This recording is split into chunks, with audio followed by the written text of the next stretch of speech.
La Facultad de Química de la Universidad Nacional Autónoma de México presenta Equilibrio ácido-base en disolución acuosa. Los ácidos y bases forman parte de numerosos procesos químicos que ocurren a nuestro alrededor, desde procesos industriales hasta biológicos, desde un laboratorio hasta nuestros hogares.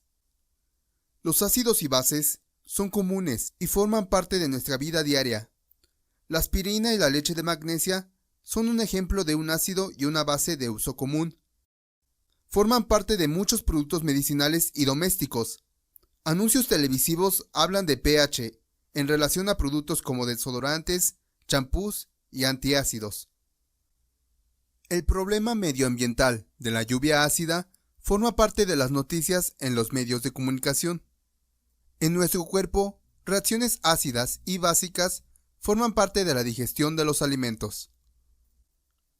La corrosión de los metales, la vida media de contaminantes del aire e incluso las reacciones que permiten la vida dependen enormemente de la acidez o basicidad de las sustancias. ¿Cómo definimos un ácido y una base? ¿Qué hace que una sustancia se comporte como ácido o como base? ¿Por qué no todos los ácidos ni las bases son iguales entre sí? ¿De qué depende su fuerza?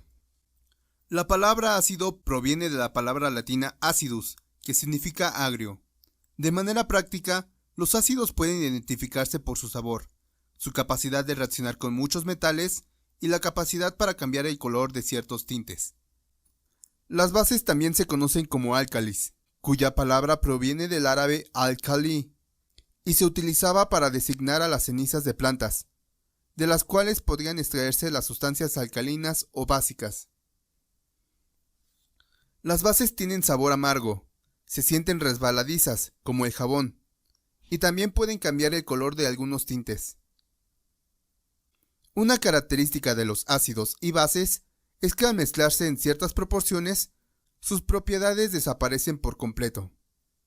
La neutralización es la reacción que ocurre entre un ácido y una base en reacciones acuosas. Se forma agua y una sal. Por ejemplo, al hacer reaccionar el ácido clorhídrico con el hidróxido de sodio, se obtiene el cloruro de sodio, también conocido como sal de mesa. Existen tres modelos de ácido y base que nos ayudan a relacionar las propiedades de las sustancias con su estructura. Los modelos son diferentes entre sí, pero complementarios y útiles para comprender los fenómenos ácido-base. A continuación, estudiaremos cada uno de ellos. En 1830 se sabía que los ácidos contenían hidrógeno, pero no todas las sustancias con hidrógeno eran ácidos. A finales del siglo XIX, el químico sueco Svante Arrhenius definió a los ácidos como sustancias que aumentan la concentración de iones hidrógeno en agua y las bases como sustancias que aumentan la concentración de iones hidroxilo. Por ejemplo, el gas cloruro de hidrógeno, al disolverse en agua, produce iones hidrógeno y cloruro, por lo que corresponde a un ácido de Arrhenius. De manera semejante, el hidróxido de sodio se disocia en iones sodio e hidroxilo en medio acuoso, por lo que corresponde a una base de Arrhenius. Regresemos a la ecuación de disociación del cloruro de hidrógeno. Observamos la presencia de un ion hidrógeno, es decir, un protón sin electrón de valencia. Esta partícula interactúa fuertemente con los pares electrónicos desapareados de la molécula de agua para formar un ion hidratado, también conocido como ion hidrógeno.